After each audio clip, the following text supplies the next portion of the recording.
Okay. Got it. Well, happy Mara's birthday, everybody. I'm actually super lucky, and Diane and Terry, I'm warming it up for you, but we're staying in the guest house right now with Izzy. And so this is live from the guest house. We're the only ones in here. Are you going to be there tomorrow?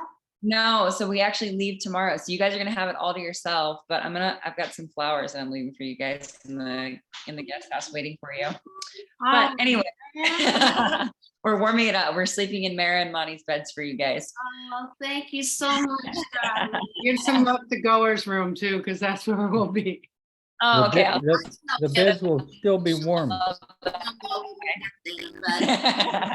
was hoping that we at least would be in the same room, so we'll see what happens. Well, no, it's just gonna be you guys here. So. Monty's room, you know. Yeah. Okay, so I'm gonna pull up the email for tonight. So tonight we're just gonna share about Mara. If anybody has experiences of love from her, or stories, or anything that you have to share about Mara to celebrate her. I think that's probably what everybody's been doing all day. But I found a really sweet little story from Mara's birthday in Lord Mayhair. So would somebody like to read the email that has that story? Anybody? Let's see. I'm going to call on Gail. You got that pretty hat on today. You look like you're ready to read. Would you be open to reading? I don't have the email. Oh, I got it right here. Don't worry. Oh, you know what, Peter? Can you just make me a host? Yes. Give me one moment here.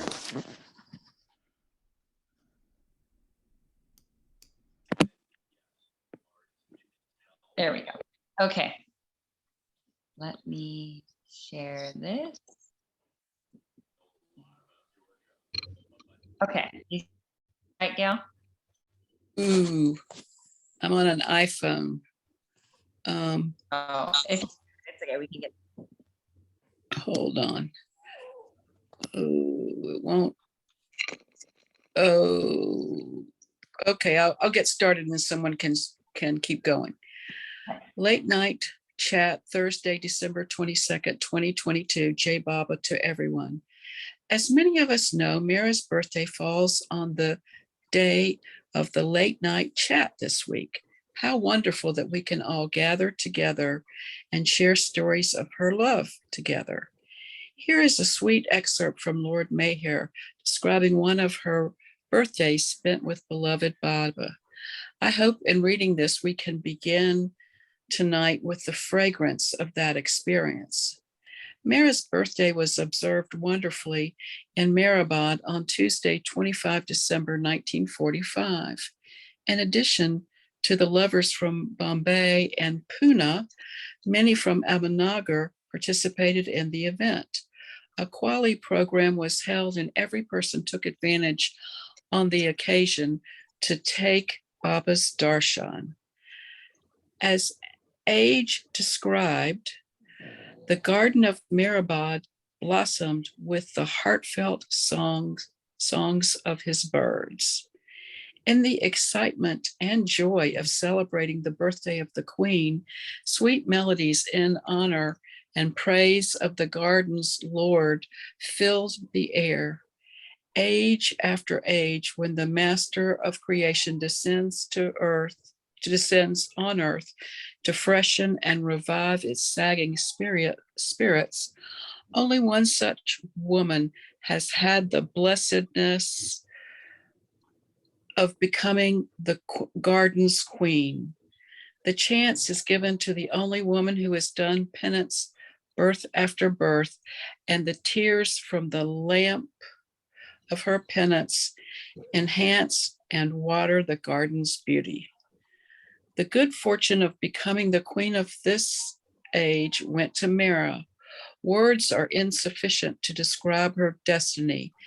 That heart, which in the lamp of purity burns, is worthy of gaining this honor. And the descendant of Mayhair, and in the descent of Mayhair, Mara will be worshipped side by side with her beloved Baba. Hold on. I'll just do the last line. Yeah, go ahead. I hope tonight all share our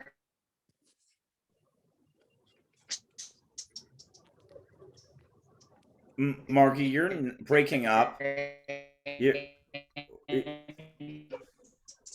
Margie, I think it's the guest house Mara, reception. either You're in the breaking- body or along the journey of the inner life or in your lives. Okay, I might. He needs elocution lessons, I think. It's the guest house. It's the center. It's all right. You just go. You were gonna share anyway, so you go, and then when I come back in, I'll Okay, do it as I can. perfect. Sounds like a good plan. Thank you, Margie. Perfect. All right. So yes, so Jay Baba, happy Mara's birthday. Looked at you share a little bit. Even though Mara was actually physically born in January, I believe it was January the 7th, since 1968, her birthday continues to be celebrated on December 22nd, as it was in 1968, in accordance with the Zoroastrian calendar. That being the last year it was celebrated in Meher Baba's physical presence. Baba said that Mara is the very breath without which I cannot live. And he called her his Radha. And Baba described Mara as the purest soul in the universe and declared that Mara loved him as he ought to be loved. And it was just so sweet that he called her his Radha. I also came across this beautiful message that Mara shared with Baba lovers, which I would love to read. Mara gave this to Baba lovers. She said, "Always hold on to Baba's Daman and love him. That is the one real thing you can do in this life. Baba may seem to try to snatch his Daman from your hands, so be sure not to let go. Be sure to hold on tightly. Be true to his love for you, Mara." And that message is so sweet. I love that. That really struck me. I don't remember reading that before. I'm sure I have, but I don't remember it. But I would like to start off first and share. So I was fortunate to go to India 3 times, and the very first time I went in 1988. It was in November, right around Thanksgiving time, and I was 7 years old at that time. So I don't remember a whole lot of detail of that trip, but I did meet Mara that trip. I do remember I went with my mom. I remember asking my mom which one is Mara because I was so young I didn't know. But I remember finally meeting her. I do remember she was like really soft and sweet and gentle, and I did have tea with Mara too. Like, well, because I was young enough to meet Mara and have tea with her.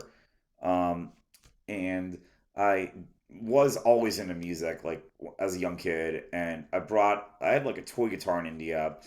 I guess I got it in India, like a toy little plastic guitar, and I did play it for Mara, and Mara did tell my mom to get me guitar lessons when I went back to the States, which my parents did, and I took guitar lessons for many many years from so many different teachers and whatnot. And she also told me to always stick with guitar and music, and I have ever since. And I just want to share a little bit of guitar. This will just be off the cuff, just improv style guitar. So no song or no anything tonight, but just a little from the heart, improv style, which is one of my favorite styles to play. So here we go.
All right.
Would anyone else like to share? Don't all go at once there. Margie, would you like to share? I'll wait for now, but how many of you guys met Mara in the body? If you're on using your cameras, put your hands up. Tony, you did. I know Jeff did. Marion did. Would you guys be willing to share some of the experiences of being with her, even if it's just what the energy felt like?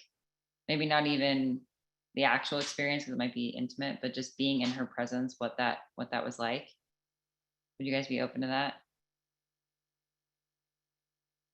Is that a yes? Oh my God.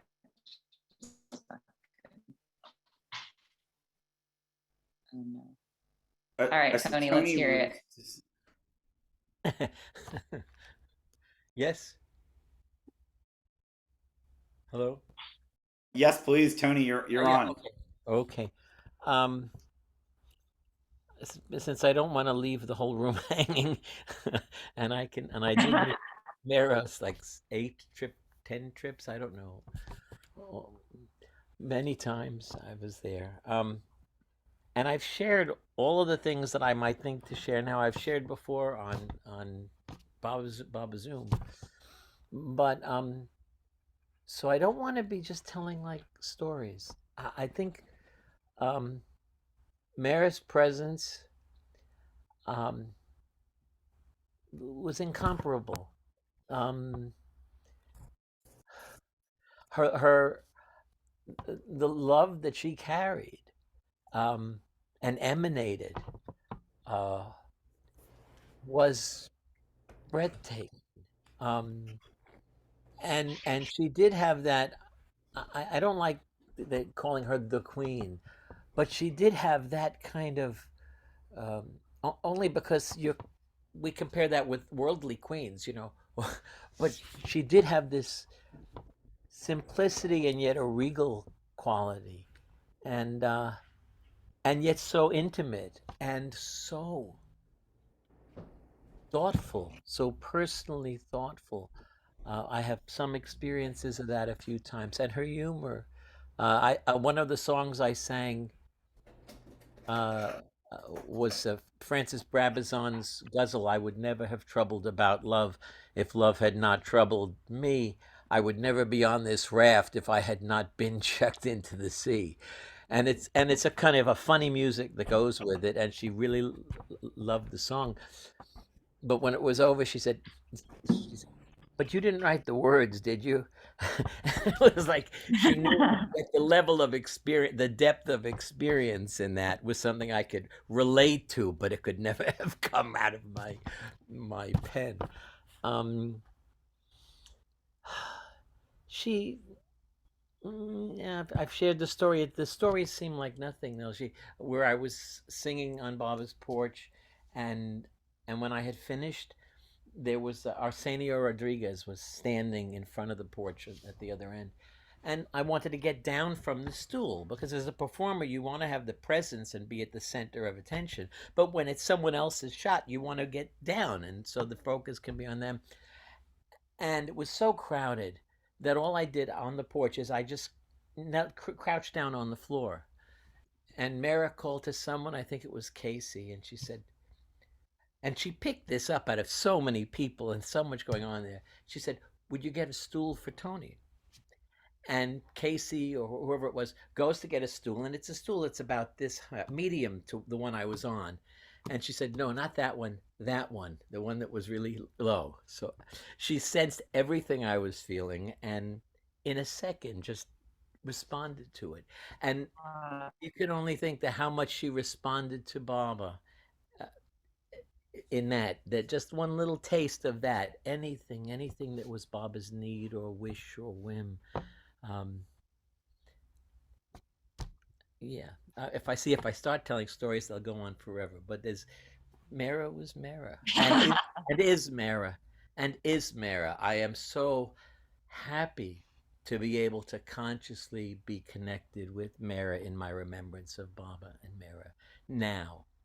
And it is where Baba said in devotional references, it's Radha Krishna. The woman always comes first, Sita Ram, because women have the heart quality, and she's the divine heart quality of Baba. And it's how we were so lucky, and of course didn't know. If we had any idea Mara's greatness and stature and everything, it would have been that it was really Baba there in his feminine aspect. Well, I think we would have just so I just feel very, very grateful to have had that contact with Mara and to be able to have this contact with Mara. Thank you, Mara. Thank you, Baba. Thank you, Tony. I know you get worried about telling stories twice, but something about when you just told that story, I received it even more than when I've heard it before. So thank you for telling these stories over and over again. Because these are the stories. Go ahead. I would actually I thought, I'm going to stop here, but no, I want to add just this one thing, because it's when I say our prayers with my daughter, my autistic daughter for marriage, we somewhere in there is the remembrance of Mara telling us at one point that all Baba wants, to please Baba, to please Baba, he only wants you to be happy in his love. And we know, I think, with experience, and Baba saying so, he experiences everything we do. When we're suffering, he feels the suffering more acutely. When we're happy, whatever we're going through, Baba lives it through us, each one of us. And so by being happy in his love, we're actually getting a chance to make Baba happy.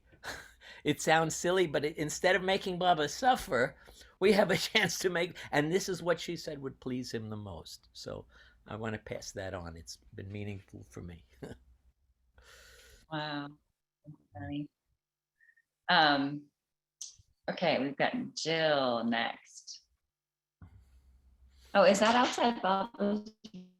Can you guys hear me? Her little picture. I love that. Can Yes. Can you hear me? Yeah, we can. Okay. So I haven't gone on to any of these Zoom meetings, and tonight I realized I'm at the age now to where if I don't tell some of these stories, they're just going to disappear. And I've got a story. It's going to take me about 5 minutes, if that's okay. But I think that it brings Mara to life in a way that's really worthwhile. It takes me a few minutes to get to Mara, but it's something that happened. It was a willy-nilly experience during a 4-month pilgrimage. It was my 4th pilgrimage. It was 1988. Every pilgrimage was a huge struggle, and this one no less. And once I was in India, I didn't want to have to worry about anything, including, I just wanted to coast along. But this trip, I was not allowed to coast. So I was in the play for Mira's birthday on the 22nd. I got to play the servant to Mirabai. No words, but I played the servant, and it was really fun to be in the rehearsals. And I hope they show that play with Janet Lux dancing and singing. It's just beautiful. Well, Amartithi came around. So a few days before, can you still hear me? Yeah. Okay, so a few days before Amartithi, I was in Bauji's office. Now, of course, I'd met Mara since my first pilgrimage in 1974. And to me, I'm just going to say this, as Jeff said, Adi told him, to me, Mara was always Mother Mary come again. I've had deep experiences with Mother Mary. In fact, Paula and I have talked about it a lot, and of past lives. And right away, Mara was very familiar. She was Mother Mary. And she was Radha, and she was Sita. And, you know, I'm not going to argue anyone about it who feels different. This is just how Mara was to me. She was all of those things, but she was also very familiar and just like a very easy to be with, as Tony says, just like a queen, but so easy to be around, you know, familiar, as Tony is saying, and I agree with also him. So I was in Bauji's office, and he said that I needed to learn to listen to what I really longed for. And I was surprised, you know, I thought by getting to India, I'd done a great job at that. So here was Bauji telling me that I really had some work to do on this. And so I registered that. Okay, so I need to learn to listen to what I long for. And then he said, and to do it, to act on it.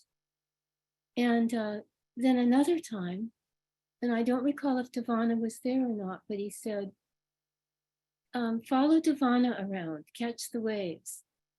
So this was right before Amartithi. And at Amartithi, Devana helps the women Mandali. She's with them, you know, all the time. So I went to Amartithi. I had a mattress in the residence quarters along with the other pilgrims. And so I went to register at the hostels, and one of the residents signed me in.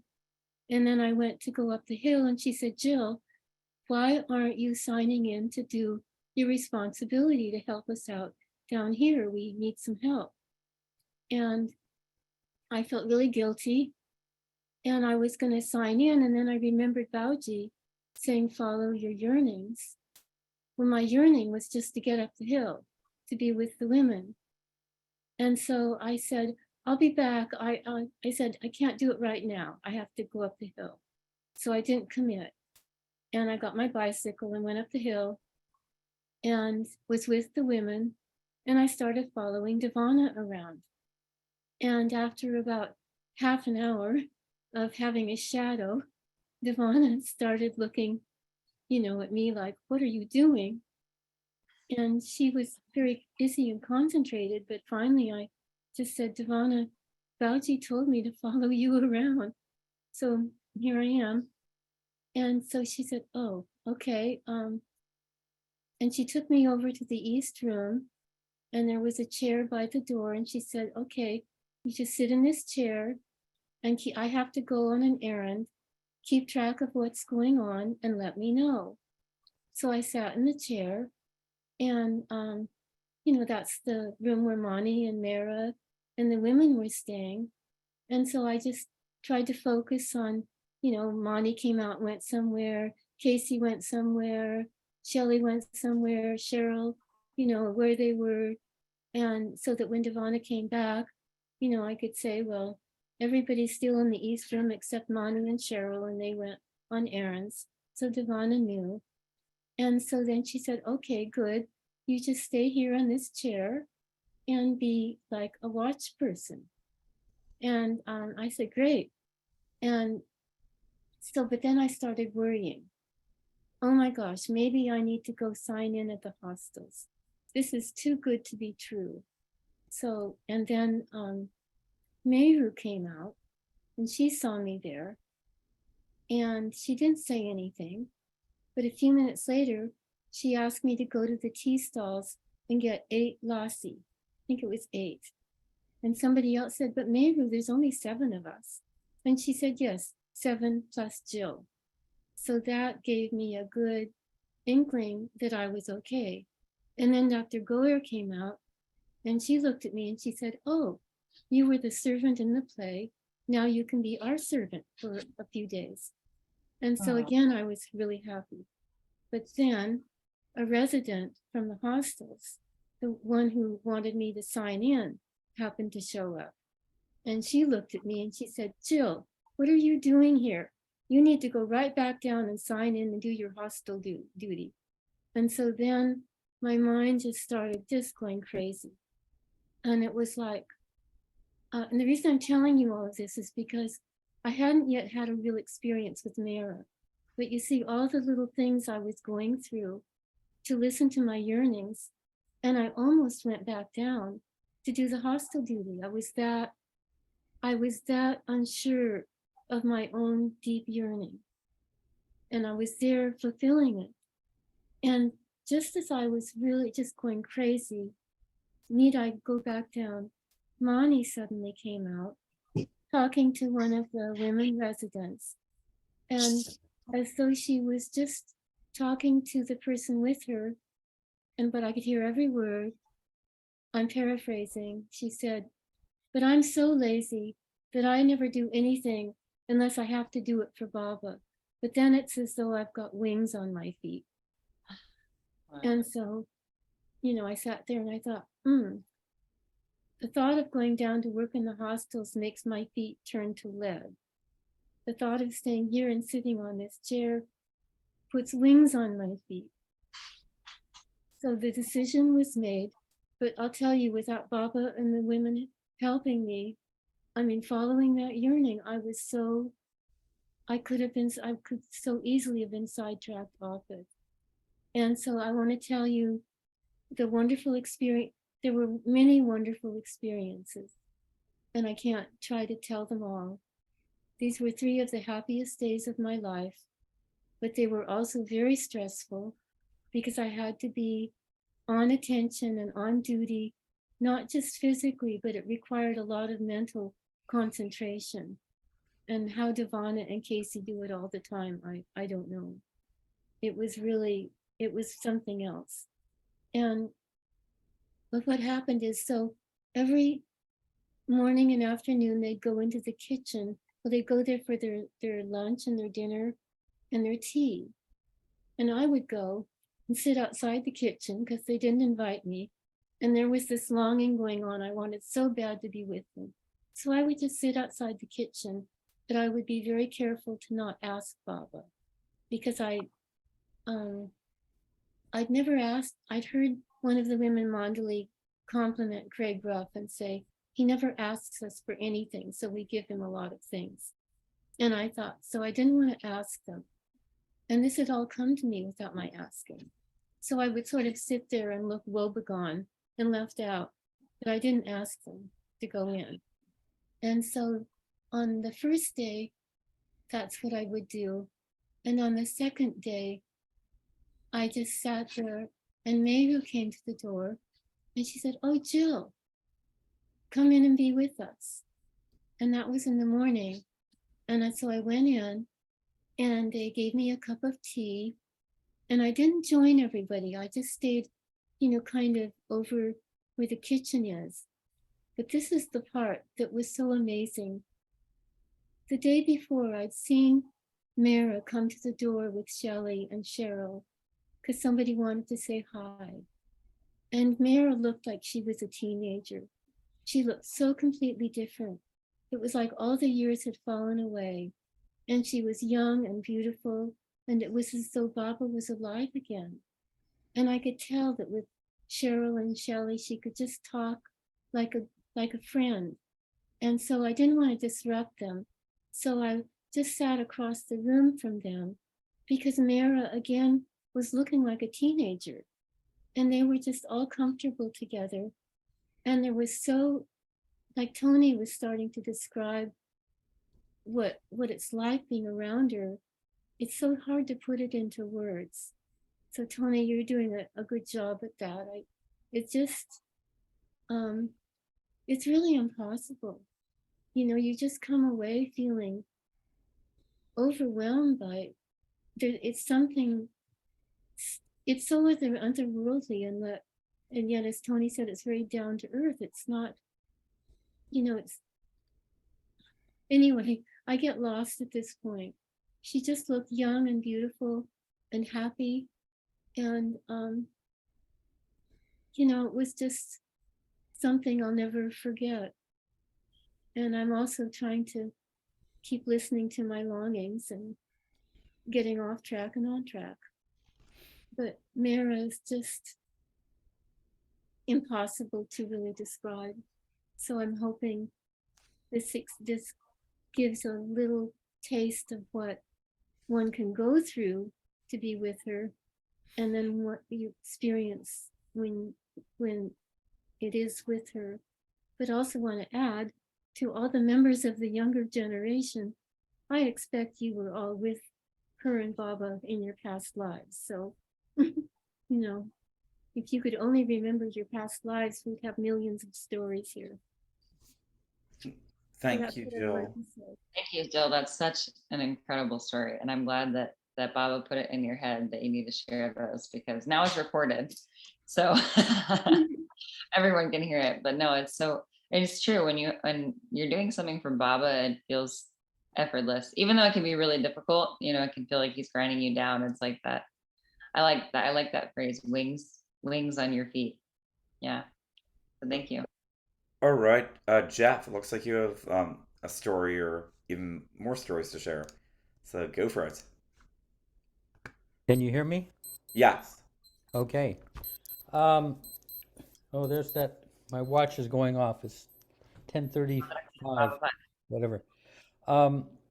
So I wanted to mention this to Jill. I mean, I've talked with Jill about Mara and told her that, you know, back in the 70s, we used to spend all day in Marazad or Marabad, and then we'd come back into town, have dinner, and then we'd go over to the trust compound and hang out with Adi. And for these great, very stimulating, you know, question and answer sessions, and he would tell stories. And I've mentioned this before, that he was an expert on God Speaks. And there were these, and there are these roles that are played around the avatar that Bob writes about. Someone plays the role of Peter, someone plays the role of John. In each Advent, it's a different soul that comes in. So in this Advent, Erich played the role of Peter. In the time of Muhammad Ali played the role of Peter, and so on. You know, Arjuna for Krishna. But he was telling us this. I mean, and I was familiar. I had read enough of God Speaks to know. But then Adi was very shocked and surprised when Baba told him that Mara is always the same one. And I heard that when I was quite young, and I just took it as gospel. I never heard anything to the contrary all those years. And then, but recently, this is something new. I was with Mara Bloom as she was leaving the guest house just a couple of days back. And we got to talking about Mara, and she and her mother, Lori, was very close with Mara. And Lori told her daughter that one day Mara confided in Lori, saying that each time Baba comes, she comes with him. So there you have a further proof or a corroboration of that. But anyway, I thought I would tell a part of a story, and I'll let Paula finish it, because I don't remember the exact words. But there was a woman who used to come here. Her name was Maureen Stamp, come and stay at the center back in the 70s. And she was a Cherokee Indian, grew up, I think, in Georgia and suffered tremendously. Uh, uh, just the poverty and it's a very difficult life. But she was Catholic, and she took her support. Oh, 1 second. And she took, and someone's arriving to sign in, but I'll finish this quickly.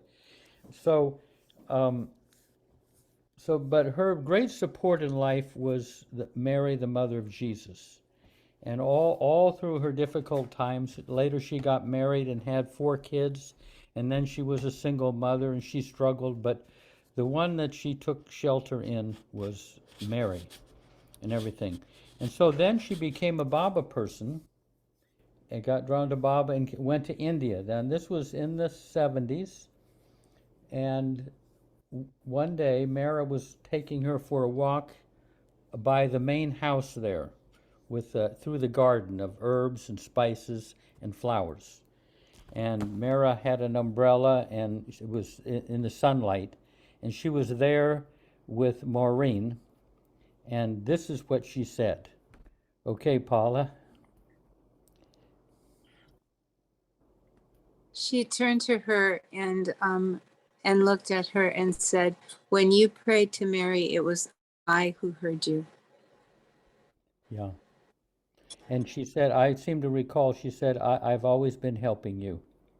And she knew this was the Mary that she had taken shelter in all through her difficult life. So anyway, I thought I would share that, and then I have to sign somebody in. Ilana. Thank you. What I found really interesting about Mara, actually on the podcast, Michelle and I did an episode on Mara, and this was something that Michelle said, and I never had really thought about it this way, but Michelle had always seen Mara as strong. And I had never really viewed Mara in that light. I think she's a lot of other qualities. And of course, being loving is a strength, but it was really strong in like a powerful sense. And as she went on to explain, I guess I had never put that much thought into it. And I was amazed at the insight that she had, because she was saying that, from her perspective, Mara could have been just as in the center as Baba, just as much front and center. But it was because of her strength and her feminine power that she was not forced to devote herself to Baba, but willingly did that and wanted to do that, because I think we get this idea of women where it's, we have to be devoted to the masculine, and it's not kind of against our will, maybe by common societal standards. But the way she said it gave me this new perspective of like, wow, Mara was never forced into this. It was like an act of like power and strength that she decided to take a back seat and support Baba in all the work that he did. And it like gave me this whole new level of respect for Mara, but also respect for like the feminine side of God, and how age after age she comes and plays a supporting role, not because she has to, but because of her love that she's willing to. This reminds me, I've got journals full of notes from what Mara said and this Audie and Eric. So once Mara, I just read this today, to where she said there was a woman who said it was during the feminist movement really coming out, and women wanting to be like men, kind of to prove that we're human.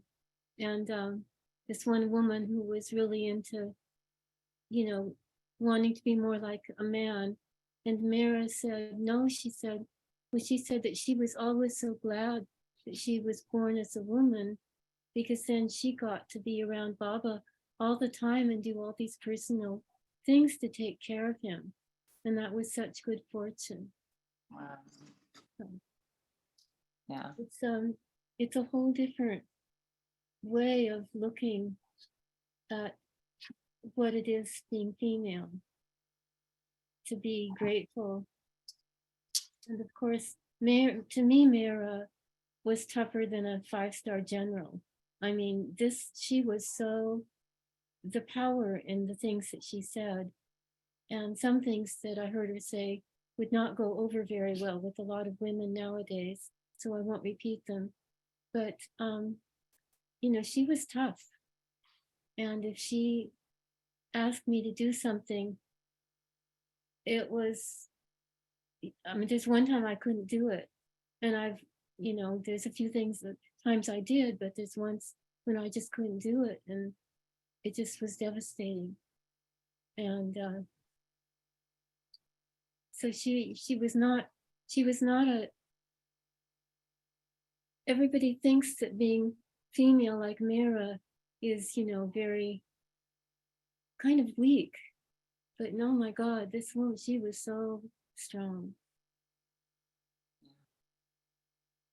No, and I think it's like a reframe, especially just where we've sort of been in society, and that's sort of how women have been made to be. And a lot of women want to rebel against that for good reason. But I almost feel like Mara reframed this archetype of what it was like to be woman, because Mara was so feminine, like she loved being beautiful. And in this podcast, we read an excerpt, I think, but was talking about, I believe it was Mani's first experience meeting Mara, and how she just thought she was so beautiful, and how Mara loved her hair just for beauty's sake, not because it was any reason, but just because Mara loved beauty. So she loved her own hair.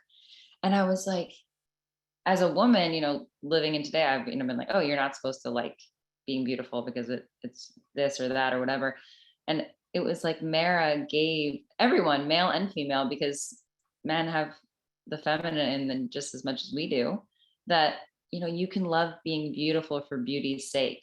And when she said those words, I was like, wow, all this shame is just the world. That's not what Baba gave it to us. Baba gave us all these gifts so you can enjoy the gifts for what they are. But then the next line in Lord Mayhare was, she loved her hair because she loved it for beauty's sake. And then it was something along the lines, but had Baba told her to get rid of it, she would have cut it off happily, So it's like this thing, you can enjoy it and you can love it and be in that feminine essence of devotion and beauty. But then also, if God asks for something else, then, freely let it go.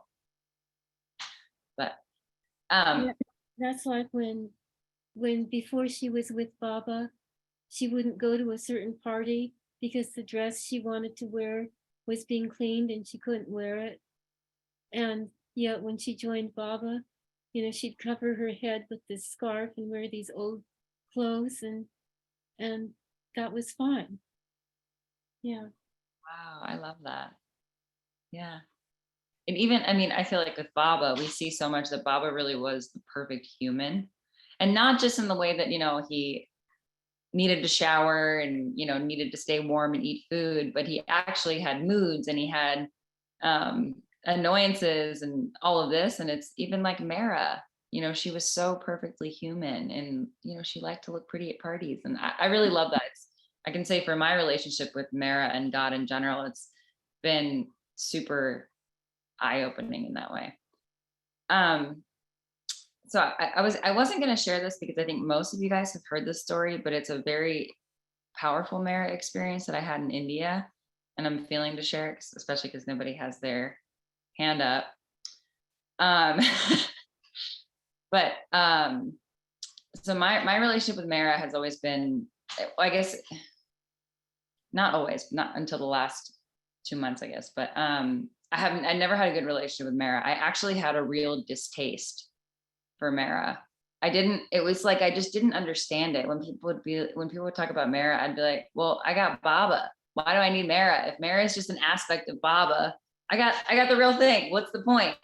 And I think so much of my human conditioning was, thinking that all of this feminine in me was so weak and really not a good thing, And so I think that it was really this disconnection from the feminine within myself. But so I had this experience about a week before I went to India where I sort of reconnected with Mara, or realized that Mara was the thing inside of me that I was hating. Like the reason I hated Mara was because I hated myself. And when I got to India, So I had a pretty traumatic childhood, and my dad did something that most of my childhood I was kind of able to unwind, but there was something that I just couldn't get a grip on because it didn't make sense. I feel like everything else I was able to make sense of, and this didn't make any sense. And it was this like kind of wrench in the spokes of healing and forgiving, because it was like I needed a reason that it had to happen. So I'm sitting in Baba's cabin, and I am agonizingly crying, not just crying, but like I have a scarf over my face and I'm like screaming. And I'm sure you're on the spiritual path. You know what it's like to have that cry where you're shaking and you're heaving. And I was doing this in Baba's cabin. This poor Indian woman, she probably thought I was like something terrible was happening to me because she came in and she gave me a little tissue, but this is going on. And I was just saying, Baba, why? This was a senseless act of violence and I don't understand it. And why did you do it? And so the way I was experiencing it is, I believe that Baba does everything. And, Baba did this through my dad. And so I was picturing Baba doing this thing to me. And it was like, it was hurting my heart because I just didn't understand it. Like, why? So I was saying inwardly, I said, Baba, why are you doing this to me? Why are you doing this to me? It was just so painful. And it was like, there was a block of I couldn't understand it.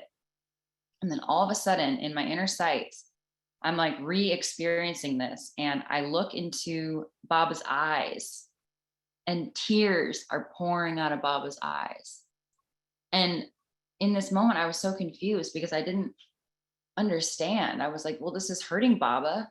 Why is he doing this? This still doesn't make any sense. If Baba doesn't even want this to happen to me, why is he doing this?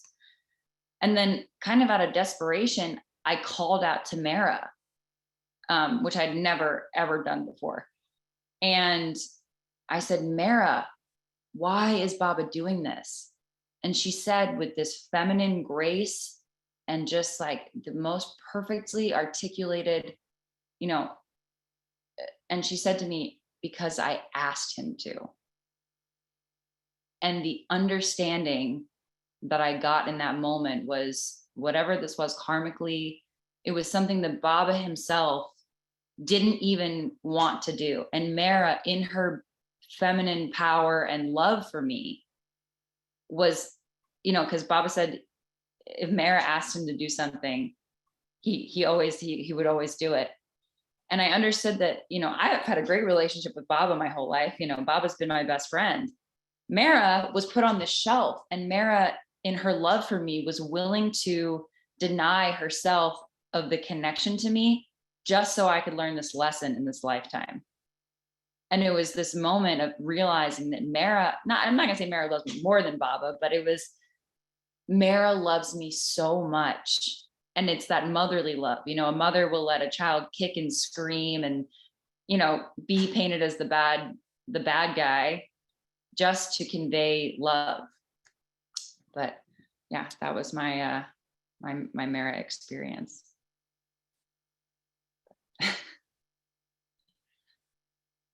Does anybody else have any experiences of Mara or insights of Mara that they've felt or had in the body? Not quite. Am I gonna have to call on somebody? Let's see. Or also to add, if anyone didn't meet Mara, what's anyone's own personal relationship like with Mara, or how do you view Mara? If anyone didn't really know her well or didn't meet her in the body. Let's hear it, Tony. It was just one little thing. It was something I wanted to say, and I didn't want to forget it because it moved me. And so I started to write it, and I wrote a little bit more. But Mara, what the awareness was, Mara is Baba's love. Quote, she is my very breath without which I could not live. We all know, see, and feel Baba's love. but we also know him as master, brother, friend, and as infinite power and knowledge and bliss in human form. But Baba could not be Baba, would not be Baba, without his love. And Mara was the very embodiment of his love, even as she remains the non-physical embodiment of his love. Mara is Baba's love, and that is our great good fortune. Avatar Meher Baba Ki Jai, Mara Meher Baba Ki Jai. As you were reading that, it's like Mara even, and Radha and Sita and Mary, in their feminine grace, they were willing to, again, take the back seat of supporting and loving in order for, Jesus, Muhammad, Buddha to be this embodiment of love that all of us can relate to, because for some reason, a lot of us relate to the masculine far more. I see Paula raised her hand. Paula, did you have anything to share? Okay. I don't know how this is going to come out. I used to write to Mara before I ever met her, and I draw and paint and things, and she could teach you lessons really easily without. I kind of loved it. Once I sent her a Christmas card and I didn't want to draw the baby Jesus. I didn't want to, so I put his hand over his face. And so I sent it to her. And what came back, and I sent it through Irene, she took it to her. And when Irene came back, she says, well, Mara said, I can't see the baby's face. And I thought, I got it. So the next year, the baby was front and center. But she was like that, she could show you something in in a way that it was, there it is, do something about it. There were a couple of things that I think I can tell you because there's a whole lot that's like all connected together. But one was, it was MRTC, 1986. And there were thousands of people, of course. And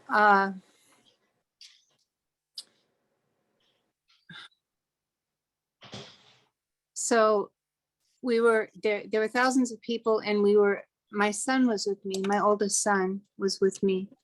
And we were all these thousands of people we were going up the hill. We were going up to the Samadhi for MRTC. And my son was next to me. And walking up the hill, I was aware, well, Mara kept stopping. She was so funny. She kept stopping and talking because she knew all the people, all the vendors and stuff. And so she kept stopping and talking to all of them and visiting. And Mani finally was getting a little irritated and said, Mara, come on, move along, kind of thing.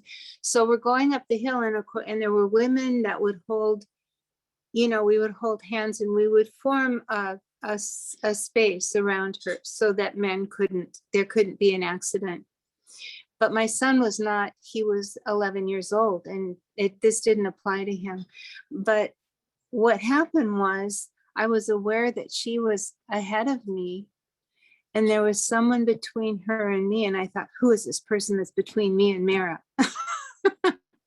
It was Mani.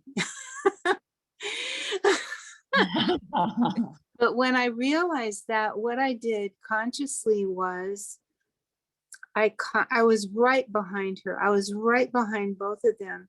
So I watched her feet, and I was really careful to put my feet in her footsteps. And I thought, this is where I want to be. This is where I want to be. And then after a while it shifted. And then I told my son, I said, now you be careful of her feet. You know how when somebody's walking, you can sometimes scrape their ankles or something. So it was like also being in that position to protect her feet a little bit. But, and then I didn't know what Entombment Day was. I didn't know at the time. I mean, I was dumb. So anyway, and I found out, and we were leaving like very soon after. Yeah, we were leaving on the 9th, and that was the 7th. And so my son stayed down at the bottom of the hill, but it was, there was an energy around Marabad Hill it scared him. It was just like the wind was whipping, there was just an energy. And so someone, thank you, Baba, put her hands on my shoulders and said, you need to be in the tomb with the women because you're leaving soon. And so it's those things that you don't know how they happen because Baba does it. So I was in the tomb, and I think, and it was crowded and stuff, but you know, with Baba, it can be crowded, but it doesn't matter because it's just you and whoever is like Nara. So, you know, what happened was, I don't remember if, I think we all garlanded the Samadhi and the tomb, and then we had an opportunity to bow down at Baba's feet, and there was a basket of flowers there. And I put flowers for everybody in my family, everybody I could think of on Baba's feet. But it was like that day I thought, I picked up a rose and I thought, Baba, this is me. But what was so sweet was Mara was sitting right next to me, right on the edge of because we used to go in there and we used to be able to sit, and all the women were around the tomb and seated around the tomb. And Mara was right there. And that just felt so special that she was right there. And then before, okay, so all that happens, and then the older I get, the worse I get finding words. But anyway, so it's time, it's Mara, everybody's done, but then Mara, it's time for Mara to take Baba's darshan. And when she did, it was like she put her head on Baba's feet and thunder rolled. My breath caught. It took my breath away. It just, this event was like so big and so powerful. It took my breath away. Mara put her head on Baba's feet, and I was breathless. And what I thought was, my God, I'm in the presence of love bowing down to love itself. I don't know what that is. I can't touch it. I can't taste it. I can't feel it. But I know that I'm in the presence of everything that's real. So that happened. And other things happened too. Are you going to share the other things, or are we done for tonight? Is that all we get to hear from you? Well, I was very stupid. You know, it's like I wanted to be able, I wasn't comfortable. Mara was comfortable. She was comfortable to be with for me. You know, like I went in for tea, and I thought, okay, because I was so shy, and I had a drawing of Baba that I did, and it was a copy of it to give her. And then, so this is out on the veranda, and Mara was sitting there, and Mara's my good friend. She's sitting there, and she said, Paula, you know, you could do that now. And I'm like cemented to the bench. I was like, Mara said, I'll take you, you know. So anyway, but Mara, it's a drawing that I still have, but Mara really liked it. So then, and it was a copy, and she gave it back to me. Well, I didn't know that was Prasad. She gave this back to me, this image of Baba. So I went and I gave it to Mansari, who did not give a rip about it. Because she says, oh, Baba gave me this image of himself, you know, 100 years ago. So I didn't even know I missed that one. I was like, oh, okay. But what Mara did was, before I left, I had a locket on me, and before I left, okay, so we're on the veranda. This is the day I'm leaving. And we're on the veranda, and there's a lot of people there. I have to leave at noon. There's a lot of people there, and this woman is telling her story. And I mean, I really wanted Mara's attention, you know, and this woman is kind of taking all of it. But I really thought to myself, but you know, she needs it more than I do. And what was so sweet was, you know, the story that she told, she said, this woman said, when I was a little girl, I lived with my aunt and she had a daughter my age, and she never paid, she doted on this daughter. And I was just shoved to the, you know, she was just left out. And all Mara said was, that hurts the heart of a child. So that was important for everybody. And then, but then everybody's leaving, and I asked her for some of Baba's hair for my husband or something. And she kept saying, she's busy, but she kept looking at me and saying, I haven't forgotten. I'm gonna go get it, you know? And so she, so everybody's leaving, and she goes and gets it. And it just wound up being me, Mara, and Meru on the veranda. And one person was out there, and I had my camera. And first it was just me and Meru, while Meru went to go get Baba's hair. And then she came out while I said, will you please take a picture of us with my camera?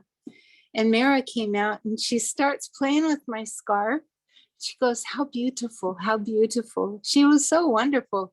She felt like a little fairy, to tell the truth. She could have just, she just was like this. Her energy was just really fun and sweet and attentive. And so anyway, so she's doing that. And I said, well, Mara, do you want to be in the picture? It's like, well, yeah. So, and I had this picture that my house burned down later, and it took the picture, but I've got it inside of me. But it was me in between Mara and Meru, which is like, I'm done. That's all I need in life. I'm done. So anyway, so then the picture's taken, and then Meru kind of backs off a little bit, and Mara said, I had a locket on me. And Mara looked at it and she says, oh, is Baba's picture in there? And I said, yes, Mara, do you want to see?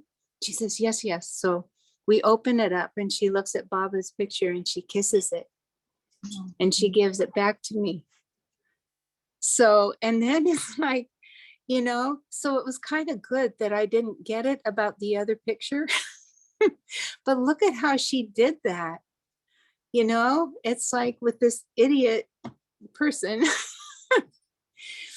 And then when I was leaving, Mara's never by herself. And then, but Meru was and that other person had gone a long time ago, and Meru just backed off into the house, and Mara, she waved at me until I was out of sight. Yeah. So there's that. But you know, the way she did that, it's like she had to go around the bend and around the corner and down the street to get to me. You know? Anyway, so those are two stories. The more I tell them, the worse it gets. Oh, that's amazing. I could just listen to you talk and tell about There's another thing too. There was one, this was interesting about her strength. I do have a couple things to say about her strength. My oldest son, when he was, this was after we had been to India, because he was there and he had tea with Mara as well. But he was like 12 or 13 years old. And I was in the middle of writing a letter to Mara. And somebody called down the street that was the father of friends of my kids. And he's told us that Christian he had a gun and he was threatening to kill himself. And his children were really upset. And I was in the middle of writing this letter to Mara. And I mean, this whole upsetting thing is happening. And so I, as things calmed down, I finished the letter, but I thought, my God, I can't write this to Mara. I can't do that. So I wrote it to Meru and I told her what was going on. Well, when I got to India the next time, Meru said, I didn't get that letter. Mara got it. It went to her. It didn't get to me. It didn't come to me. Wow. Yeah. So, and the other thing I wanted to say about her strength is I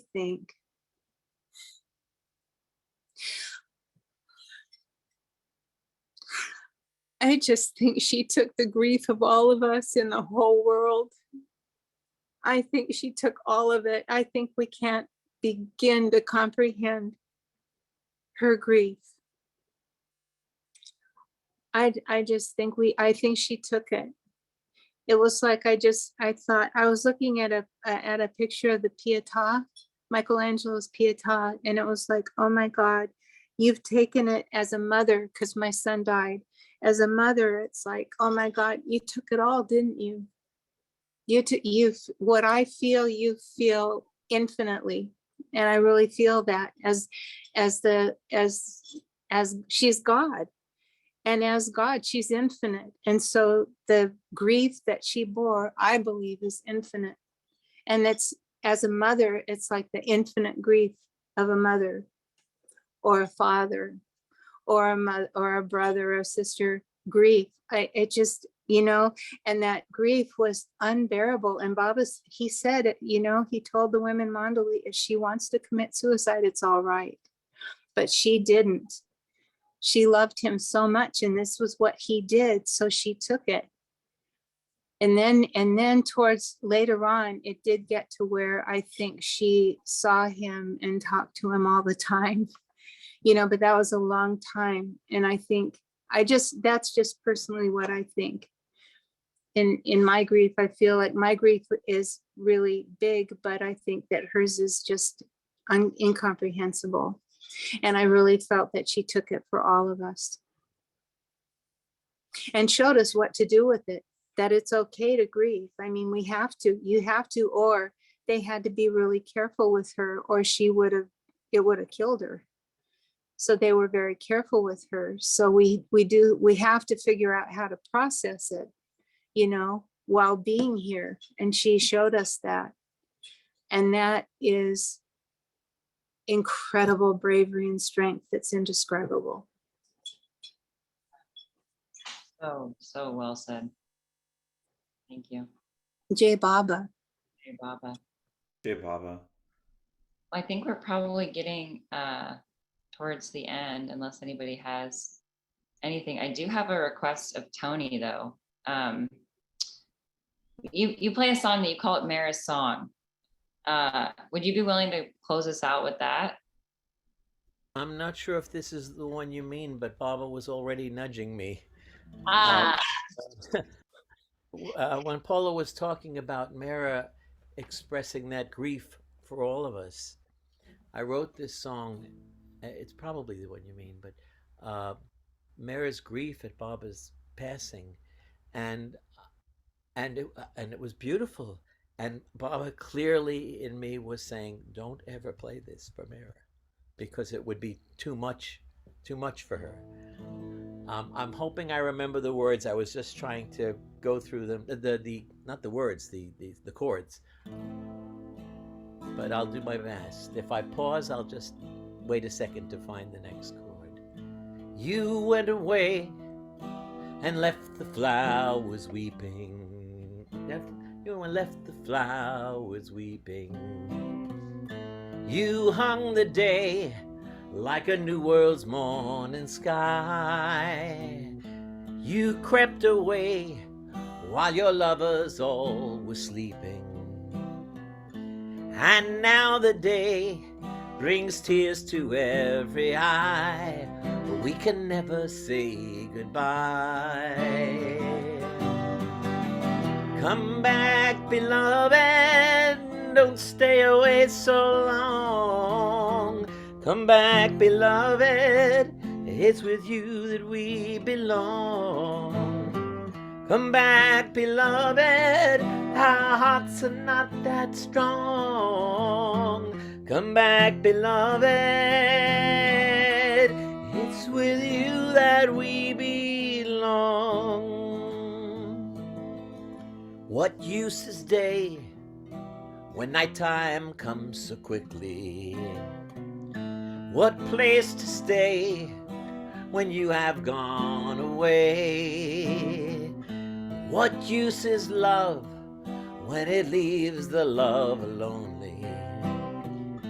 What use are words if you will not hear us say what our heart sings every day? Come back, beloved, don't stay away so long. Come back, beloved, it's with you that we belong. Come back, beloved, our hearts are not that strong. Come back, beloved, it's with you that we belong. You went away and left the flowers weeping. You hung the day like a new world's morning sky. You crept away while your lovers all were sleeping. And now the day brings tears to every eye. We can never say goodbye. Come back, beloved, don't stay away so long. Come back, beloved, it's with you that we belong. Come back, beloved, our hearts are not that strong. Come back, beloved, it's with you that we belong. It's with you that we belong.